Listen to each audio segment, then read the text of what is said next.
Hello students, welcome to Divine IQ. Last class में अपन पढ़ रहे थे मेटल्स एंड नॉन मेटल्स, जो चैप्टर नंबर 3 था क्लास 10 साइंस का।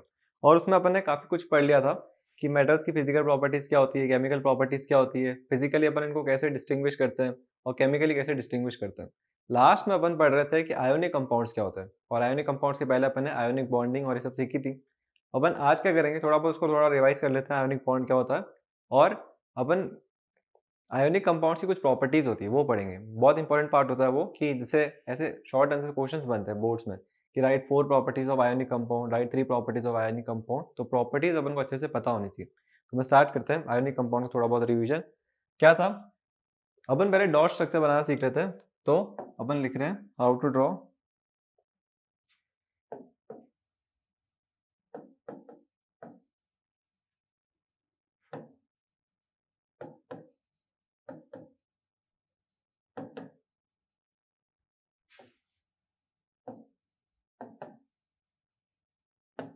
ठीक है, डॉट स्ट्रक्चर ऑफ एटम्स कैसे बनाते हैं। तो आयोनिक बॉन्डिंग में अपन ने देखा था कि एक एक ऐसा एलिमेंट होता है जो देता है इलेक्ट्रॉन, और एक ऐसा होता है जो इलेक्ट्रॉन लेता है। तो अपन को मेनली पता है कि एक देने वाला होगा, एक लेने वाला होगा, पर उनका डॉट स्ट्रक्चर बनाना काफी इंपॉर्टेंट है। जैसे अपन क्या कर रहे हैं, अपन को ऐसे क्वेश्चन बोला कि draw the dot structure of sodium, sodium का डॉट स्ट्रक्चर बनाओ। तो डॉट स्ट्रक्चर का मतलब होता है कि सोडियम का सिंबल लिखो और उसके आउटर मोस्ट शेल में जितने इलेक्ट्रॉन है ना, उसी को रिप्रेजेंट करो डॉट की हेल्प से। तो जैसे सोडियम का स्ट्रक्चर अगर अपन बनाएंगे तो उसका एटॉमिक नंबर 11 होता है। ठीक है, 11 होता है तो क्या होता है, ये इसका न्यूक्लियस, फर्स्ट शेल में 2, सेकंड शेल में 8 और लास्ट शेल में 1 इलेक्ट्रॉन होता है, ऐसा कुछ होता है। तो उसका कॉन्फ़िगरेशन अपन ऐसा लिख सकते हैं ना, फर्स्ट शेल में 2, फिर 8, फिर 1। इस तरीके से इसका कॉन्फ़िगरेशन लिख सकते हैं 2 8 1। वैसे ही अगर इसका अपन को डॉट स्ट्रक्चर बनाना होगा तो अपन क्या करेंगे, सिर्फ इसका सिंबल लिखेंगे Na, और आउटर मोस्ट शेल वाले ही इलेक्ट्रॉन बनाएंगे। डॉट बनाया इसका वाला आउटर मोस्ट शेल वाले ही है, और उसके नीचे लिख देंगे इसका कॉन्फ़िगरेशन 2 8 और 1। तो ये होता है डॉट स्ट्रक्चर। किसी भी एटम का डॉट स्ट्रक्चर अपन ऐसे तरीके से बना सकते हैं। कोई और ले लो, जैसे मैंने ले लिया क्लोरीन, क्लोरीन का कैसे बनाएं, क्लोरीन तो अपन ने कल कर लिया, कुछ और लेते हैं। जैसे मैंने ले लिया फॉस्फोरस, तो फॉस्फोरस का कैसे बनाएंगे।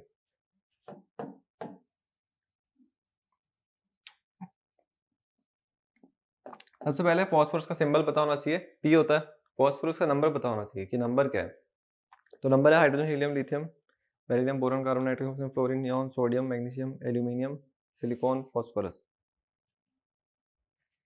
तो 15 पैरा है, phosphorus, sulphur, chlorine, argon, sulphur, chlorine, argon. ठीक है, 15 पैरा है। तो उसका स्ट्रक्चर कैसे बनाएंगे, तो सारे न्यूक्लियस यहाँ पे फर्स्ट शेल में 2, सेकंड शेल में 8, 10 फिल कर चुके अपन। तो अब कितने बच रहे हैं, तो अब फिल करना है अपन को 5। तो ये पूरा इसका स्ट्रक्चर बन गया। आउटर मोस्ट में कितना आ रहा है, 5 आ रहे हैं। तो आप जब फॉस्फोरस का डॉट स्ट्रक्चर बना रहे होगे तो आपको सिर्फ आउटर मोस्ट वाले ही शो करना है, 1 2 3 4 5।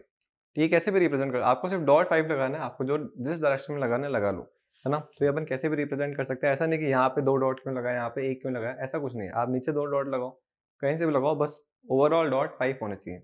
तो ये हो गया, और इसका नीचे कॉन्फ़िगरेशन लिख देंगे 2 8 और 5। तो ये होता है डॉट स्ट्रक्चर। किसी भी आइटम का डॉट स्ट्रक्चर फाइंड करना है तो आप ऐसे करके कर सकते हो। अब एक अपन का थोड़ा और एमसीक्यू रिलेटेड क्वेश्चन है, या फिर नॉर्मली क्वेश्चन है। उसमें क्या बोल रहा है कि describe the formation of magnesium oxide. Magnesium oxide का फॉर्मेशन कैसे हुआ होगा, आयोनिक बॉन्ड की हेल्प से बताओ। तो अपन वही बताएंगे। अपन को पता होना चाहिए कि फॉर्मेशन हुआ है आयोनिक बॉन्ड की हेल्प से, तो इलेक्ट्रॉन गए होंगे, किसी ने एक्सेप्ट करा होगा, किसी ने डोनेट करा होगा, यही हुआ होगा। तो अपन मैग्नीशियम का स्ट्रक्चर बनाते हैं और ऑक्सीजन का भी स्ट्रक्चर बनाते हैं पहले यहाँ पे रफ में। तो मैग्नीशियम का एटॉमिक नंबर है 12। ये हो जाएगा सारे के सारे प्रोटॉन, फर्स्ट शेल में 2, सेकेंड शेल में 8 और लास्ट शेल में 2। 2 इलेक्ट्रॉन है इसके पास में। ये आ गया मैग्नीशियम का स्ट्रक्चर। फिर आता है ऑक्सीजन। तो फर्स्ट शेल में 2, सेकेंड शेल में 8 और थर्ड शेल में कितने, तो ऑक्सीजन का एटॉमिक नंबर तो पता होना चाहिए। तो ऑक्सीजन का एटॉमिक नंबर ही 8 है। तो फर्स्ट शेल में 2, सेकेंड शेल में 6, यहीं पे खत्म। ठीक है, आगे होंगे ही नहीं, 8 फिल हो गया ना पूरे। तो यही होता है ऑक्सीजन का स्ट्रक्चर। तो बाकियों को अपन हटा देते हैं। ठीक है, तो ये पूरा बन गया ऑक्सीजन का स्ट्रक्चर। अब मैग्नीशियम को अगर अपन देखें तो मैग्नीशियम को आउटर मोस्ट में 8 चाहिए स्टेबल होने के लिए, पर 8 तो मतलब 6 लेने पड़ेंगे। या फिर क्या कर सकता है, 2 को ये छोड़ दे, तो 2 को छोड़ेगा तो भी स्टेबल हो जाएगा। तो ये ज़्यादा इजी समझेगा कि 2 इलेक्ट्रॉन्स को छोड़ दे। अब अगर अपन ऑक्सीजन को देखें तो इसका आउटर मोस्ट में 8 चाहिए, 6 इसके पास में वैसे भी है, तो अगर ये 2 को ले लेता है तो ये स्टेबल हो जाएगा। तो ये 2 को लेना ज़्यादा ईजी समझेगा, है ना। तो ये कर लेगा ऐसे, मैग्नीशियम 2 छोड़ेगा और ये ले लेगा, तो उसका मतलब मैग्नीशियम क्या हो गया, ये हो गया डोनर, डोनेट कर रहा है ना ये, और ये हो गया अपन का एक्सेप्टर। डोनर और एक्सेप्टर, दोस्त ने छोड़ा, दोस्त ने ले लिया, ये पूरा ऐसे तरीके से स्ट्रक्चर बनेगा। अब इसने 2 इलेक्ट्रॉन छोड़े हैं, तो ओवरऑल नेट चार्ज क्या आ जाएगा, पॉजिटिव आ जाएगा, क्योंकि इसके पास में अब प्रोटॉन ज़्यादा हो गए, इलेक्ट्रॉन 2 कम हो गए ना। तो मैग्नीशियम जो होगा वो पॉजिटिवली चार्ज हो जाएगा, और इसकी वजह से क्या बन जाएगा, कैटायन के एनायन, तो ये बन जाएगा कैटायन। और 2 इलेक्ट्रॉन ये लेने की वजह से इसके ऊपर नेगेटिव चार्ज आ जाएगा, और ऑक्सीजन बन जाएगा एनायन, है ना। तो ये पूरा इसका बेसिक फिनोमिना रहता है, ऐसे करके रहता है। अब इसको अपन डॉट स्ट्रक्चर से रिप्रेजेंट करते हैं, ये तो अपन का रफ वक्त है समझने के लिए। अब इसको आप लिखोगे कैसे, वो सब देखते हैं, ठीक है। बाकी सब याद रखना, आउटर मोस्ट में कितने कितने थे वो सब,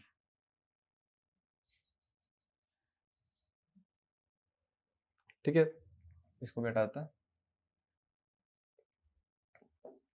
सबसे पहले अपन क्या करेंगे, मैग्नीशियम का डॉट स्ट्रक्चर बनाएंगे। आउटर मोस्ट में कितने आ रहे थे, 2, 2 बना दिया। फिर अपन क्या करेंगे, ऑक्सीजन का डॉट स्ट्रक्चर बनाएंगे। आउटर मोस्ट में कितने आ रहे थे, 6। अब ये क्या करेंगे, इसके 2 इलेक्ट्रॉन्स दे देंगे यहाँ पे, जहाँ पे दे दिया उसको रिप्रेजेंट करेंगे एक्स से। ये एक्स्ट्रा है ना इस पे, तो ये यहाँ से 2 जा चुके हैं और ये यहाँ गेन हो चुके हैं, और इसकी वजह से ये कंपाउंड जो था, मैग्नीशियम ने तो 2 लूज कर लिए, तो ये हो चुका है Mg2+, और ऑक्सीजन ने 2 गेन कर लिए, तो ये हो चुका है 2-, और ओवरऑल कंपाउंड क्या बन जाएगा, वैलेंसीज इंटरचेंज, और फाइनली कंपाउंड मिलेगा MgO, ठीक है। तो ये पूरा होता है डॉट स्ट्रक्चर किसका, मैग्नीशियम ऑक्साइड का। तो आपको ऐसे करके रिप्रेजेंट करके बताना है कि डॉट स्ट्रक्चर ऐसे फॉर्म हुआ है, ठीक है। तो अपन ऐसे रिप्रेजेंट कर लेंगे, बस 2 इलेक्ट्रॉन वहां से गए, एक ने डोनेट करा, एक ने एक्सेप्ट करा, वो नेगेटिवली चार्ज हो गया, ये पॉजिटिवली चार्ज हो गया, और फोर्स अट्रैक्शन बढ़ गया, और ये बॉन्ड बन के MgO बन गया, ठीक है। तो ये अपन को आ चुका है। अब अपन आते हैं नेक्स्ट पार्ट पे, आयोनिक प्रॉपर्टीज, आयोनिक की जो कंपाउंड्स की प्रॉपर्टीज क्या क्या है वो। तो फर्स्ट प्रॉपर्टी क्या है, फिजिकल स्टेट। प्रॉपर्टीज हेडिंग लिख देते हैं एक बार।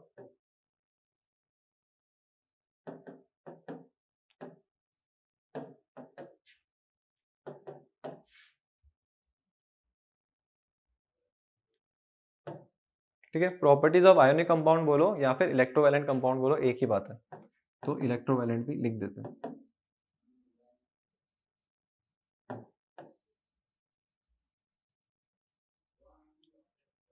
ठीक है। तो ये प्रॉपर्टीज ऑफ आयोनिक कंपाउंड बोलो, इलेक्ट्रोवैलेंट कंपाउंड बोलो, एक ही बात है। फर्स्ट प्रॉपर्टी है उनकी फिजिकल स्टेट से रिलेटेड,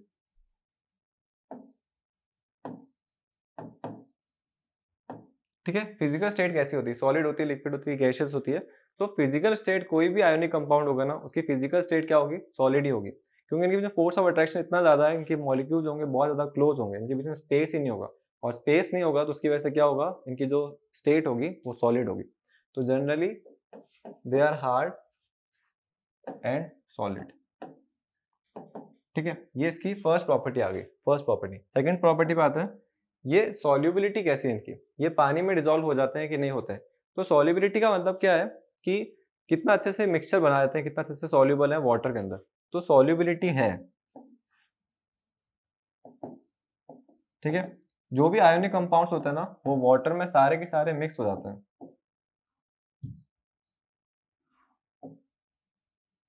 सॉल्युबल इन H2O।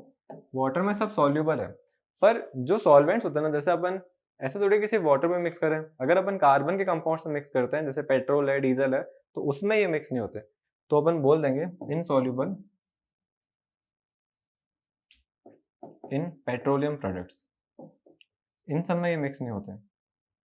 जैसे आप नमक को पानी में मिक्स करते हो, पूरा घुल जाता है ना वो, तो इसका मतलब वो सॉल्युबल है। तो NaCl जो है वो क्या आयोनिक कंपाउंड है, तो वाटर में तो सॉल्युबल है, पर केरोसिन और इन सब में सॉल्युबल नहीं होता। आप नमक को पेट्रोल में मिक्स करो, वो मिक्स नहीं होगा, वैसा कि वैसे ही नीचे के नीचे पड़ा रहेगा। तो इनसॉल्युबल होता है केरोसिन और इन सब में, बाकी सॉल्युबल होता है वाटर में। तो ये सेकंड प्रॉपर्टी आ गई। अब आते हैं अपन थर्ड प्रॉपर्टी पे, ठीक है। थर्ड प्रॉपर्टी है melting point and boiling point.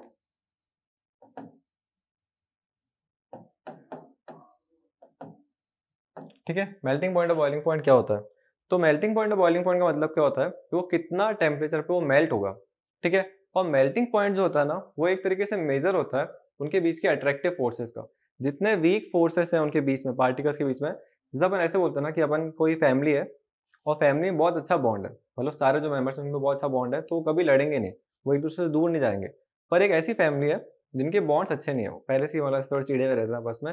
तो अगर कोई एक्सटर्नल या फिर कोई फॉरेन जो पार्टिकल है या फिर कोई भी एक्सटर्नल लोग है, वो आके किसी एक को कुछ कर देता है, तो फिर उसमें फैमिली में जो होगा थोड़ा फाइट्स होने लगेगी, वो दूर दूर जाने लगेंगे जल्दी से। तो वही होता है कि बॉन्ड जितने स्ट्रांग होंगे उतना ब्रेक करना उनको हार्ड होगा, और बॉन्ड जितने वीक होंगे उतना ब्रेक करना उसको ईजी होगा, है ना। तो मेल्टिंग पॉइंट भी यही है, फोर्स ऑफ अट्रैक्शन जितना ज़्यादा होगा उतना हार्ड तरीके से वो मेल्ट होगा, और फोर्स ऑफ अट्रैक्शन जितना वीक होगा उतना ईजिली वो ब्रेक हो जाएगा, उतना जल्दी ईजिली वो मेल्ट हो जाएगा। तो वही है, इसी का वाला है। तो मेल्टिंग पॉइंट क्या होता है, एक तरीके से मेजर होता है, मेल्टिंग पॉइंट और बॉइलिंग पॉइंट दोनों मेजर होता है, major of intermolecular forces.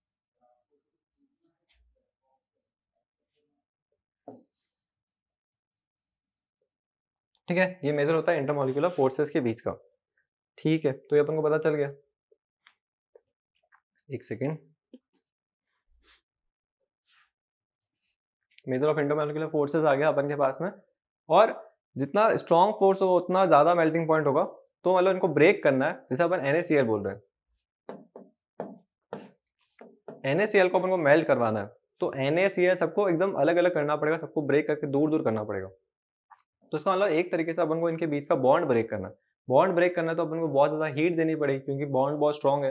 Heat ज़्यादा देंगे तो टेम्परेचर बढ़ेगा, इसका मतलब मेल्टिंग पॉइंट बहुत ज़्यादा हाई हो जाएगा। तो यही होता है, आयोनिक कंपाउंड्स जो होते हैं ना, उनके मेल्टिंग पॉइंट बहुत ज़्यादा हाई होते हैं, बॉइलिंग पॉइंट भी बहुत ज़्यादा हाई होते हैं। और उसका रीज़न क्या है, इंटरमोलिकुलर फोर्सेस बहुत स्ट्रॉन्ग होते हैं, है ना। इंटरमोलिकुलर बोलो या फिर इंटर एटॉमिक बोलो, क्योंकि इंटर एटॉमिक Na और Cl दोनों प्लस से एक माइनस है, प्लस माइनस की वजह से ये दोनों बहुत ज़्यादा अच्छे से अट्रैक्ट करते हैं। तो they have very high melting point and boiling point. और इसका रीज़न क्या है, इसका रीज़न ये है कि स्ट्रॉन्ग इंटरमोलिकुलर फोर्सेस।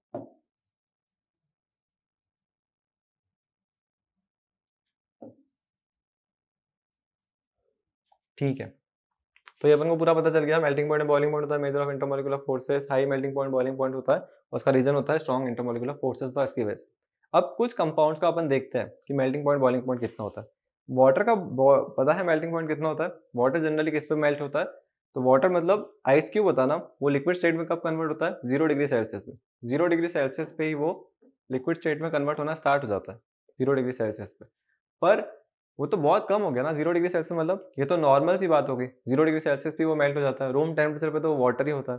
पर ये अगर अपन नमक को लेते हैं और नमक को अपन मेल्ट करना चाहते हैं, तो कितने टेम्परेचर पे हो रहा है देखो। नमक मतलब NaCl, और NaCl मेल्ट होता है 1074 केल्विन पे। ठीक है, केल्विन को अगर आपको डिग्री सेल्सियस में कन्वर्ट करना है तो क्या करोगे, 273 सब्ट्रैक्ट कर दो। ठीक है, तो 273 सब्ट्रैक्ट करोगे तो भी कुछ फर्क नहीं पड़ रहा है, क्योंकि वो लगभग 800 के आसपास आ रहा होगा। 800 डिग्री सेल्सियस, मतलब इतना गर्म करोगे तो फिर जाके जो सॉल्ट होगा वो लिक्विड स्टेट में चेंज होगा। और सॉल्ट की लिक्विड स्टेट आ रही है, मैटर की तो हर स्टेट होती है ना, सॉलिड, लिक्विड और गैस, कभी ना कभी उसकी गैसियस स्टेट भी आएगी। तो गैसियस स्टेट के लिए तो आपको इतना ज़्यादा आगे जाना पड़ेगा, 1686 केल्विन पे। तो इतने हाई मेल्टिंग पॉइंट और इतने हाई बॉइलिंग पॉइंट होते हैं आयोनिक कंपाउंड्स के। ये सारे आयोनिक कंपाउंड्स हैं, LiCl, CaCl2, CaO, MgCl2, ये सब के सब एग्जाम्पल्स है, यहाँ लिखा हुआ ही है आयोनिक कंपाउंड। ठीक है, तो ये इसकी थी थर्ड प्रॉपर्टी। थर्ड प्रॉपर्टी थी आयोनिक कंपाउंड की। फर्स्ट प्रॉपर्टी क्या थी, फिजिकल स्टेट, वो हार्ड और सॉलिड होते हैं। सेकंड प्रॉपर्टी थी they have high melting and boiling point. और थर्ड प्रॉपर्टी थी सॉल्युबिलिटी वाली। ठीक है, मैंने जंबल कर दिया, सेकंड प्रॉपर्टी सॉल्युबिलिटी की थी, third property high melting point और बॉइलिंग पॉइंट की थी। सॉल्युबिलिटी वाला वही था कि वाटर में अच्छे से सॉल्युबल होते हैं, बाकी में सॉल्युबल नहीं होते हैं। अब फोर्थ प्रॉपर्टी पे आता है। ठीक है, फोर्थ प्रॉपर्टी क्या है, तो फोर्थ प्रॉपर्टी है कंडक्टिविटी।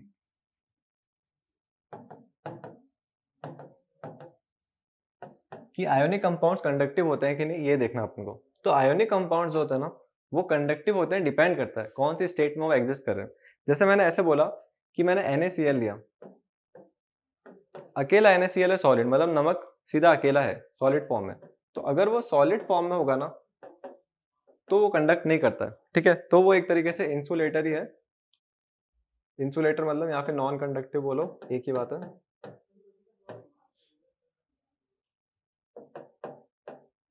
ठीक है, नॉन कंडक्टिव।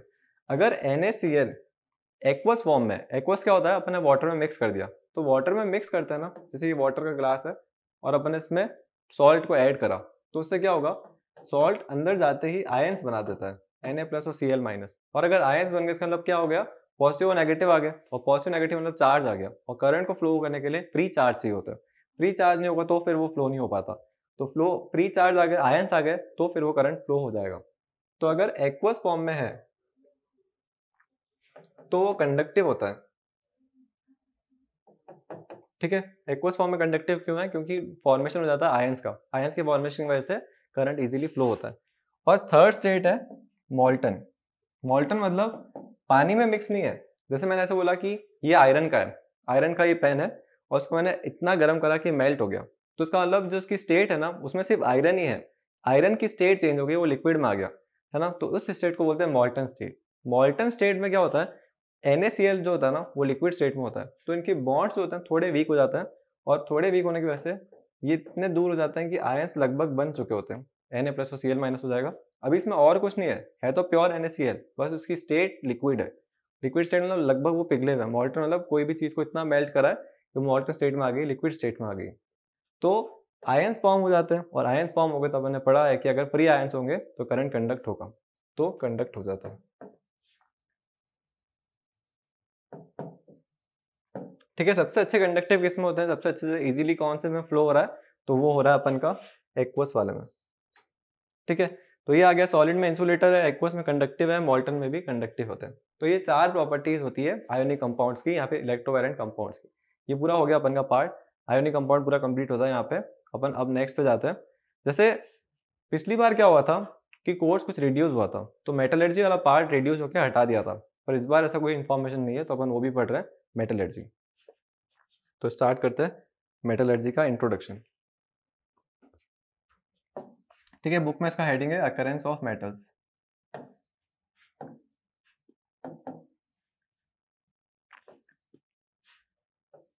ठीक है, ऊपर चलेगी वो लाइन, चलो हटाते हैं उसको पहले।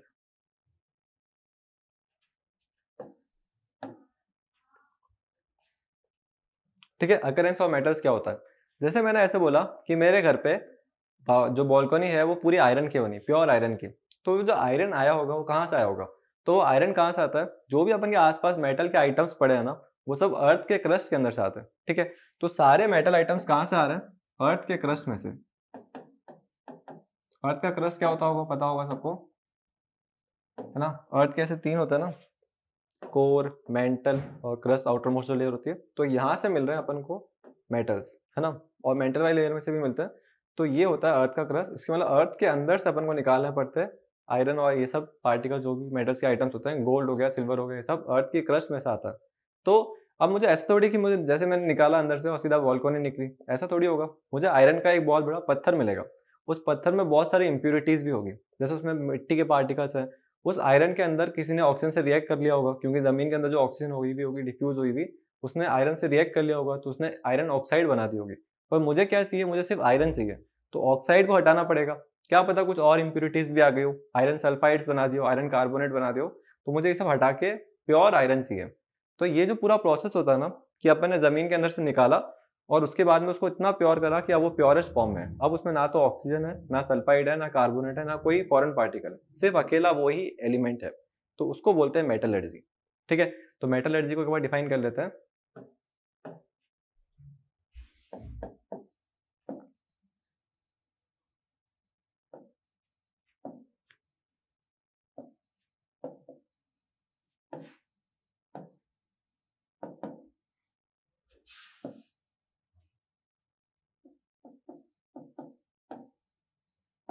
ठीक है, ये होती है मेटलर्जी। ठीक है, पूरा जो प्रोसेस होता है ना, कि अपन ने को पत्थर मिला आयरन का, उसके अंदर आयरन है पर वो रिएक्टेड है, उस पूरे पत्थर में से अपन को पूरा आयरन को अलग करना है, बाकी जो भी उसमें फॉरेन पार्टिकल्स थे या फिर इम्प्योरिटीज उनको हटाना, इस पूरे प्रोसेस को बोलते हैं मेटलर्जी। ठीक है, तो the process of refining of metal from its ore is known as metallurgy. अब यहाँ पे एक वर्ड दिख रहा होगा ओर, थोड़ा बच्चों को थोड़ा बहुत समझ नहीं आया कि ओर क्या होता है, तो अपन ओर भी पढ़ लेते हैं। ओर क्या है, जैसे मैंने ऐसे बोला कि मुझे पता है कि जमीन में 8 किलोमीटर नीचे एक पत्थर है, उस पत्थर में इम्प्योरिटीज को हटा दूंगा तो आयरन है ना, तो मेरे को उस पत्थर के अंदर से आयरन मिल सकता है, ये उसकी नेचुरल स्टेट है। आयरन की नेचुरल स्टेट मतलब जमीन से मिलता है, नेचुरली वो ऐसे मिलता है। तो जो नेचुरल स्टेट होती है ना किसी भी चीज की अर्थ क्रस्ट के अंदर, उसको बोलते हैं मिनरल, है ना। तो ये जो पत्थर है वो एक मिनरल है, उस मिनरल के अंदर से अपन आयरन निकालेंगे। तो सारे मेटल्स कहाँ से निकलते हैं, मिनरल के अंदर से। अब ऐसा होगा ना कि वो जो पत्थर है उसमें आयरन जो है वो सिर्फ 1 kg है और वो प्रॉफिटेबल नहीं है, उसको निकाल भी दूंगा तो 1 kg में मेरा इतना खर्चा हो जाएगा। 1 kg का जो वो मेरे पास मिनरल मिला है, 1 kg आयरन आएगा और उसको निकालने के लिए मुझे बहुत सारे वर्कर्स लगाने पड़ेंगे, उसको एक्सट्रैक्ट करने के लिए केमिकल प्रोसेस करने पड़ेंगे, तो 1 kg आयरन का कोई मतलब नहीं है। पर मुझे पता चला कि इस तरफ जो है वहाँ पे 1 टन आयरन है, तो वो प्रॉफिटेबल होगा। तो ऐसे मिनरल्स जिनकी एक्सट्रैक्टिंग, जहाँ इसमें मेटल्स अपन निकालेंगे ना और वो जो एक्सट्रैक्टिंग है वो प्रॉफिटेबल है, तो उन मिनरल्स को बोलते हैं ओर। ठीक है, तो मिनरल और ओर ऑलमोस्ट सेम है, बस डिफरेंस क्या है, मिनरल ऐसे वाले मिनरल जो एक्सट्रैक्ट करेंगे अगर उसमें से मेटल तो प्रॉफिटेबल होंगे, तो उनको अपन बोल देंगे ओर, है ना। तो वो यही है, ओर एक मिनरल है जो प्रॉफिटेबल होते हैं। ठीक है, वहां से अपन एक्सट्रैक्ट कर सकते हैं। तो अपन ऐसा मिनरल को भी डिफाइन कर लेते हैं एक बार।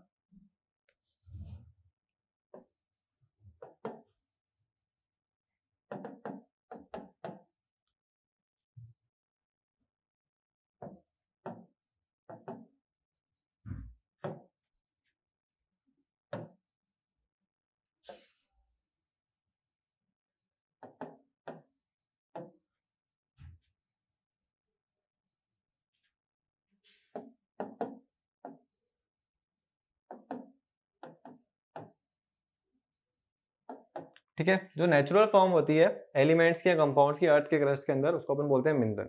ठीक है, और ओर क्या होता है,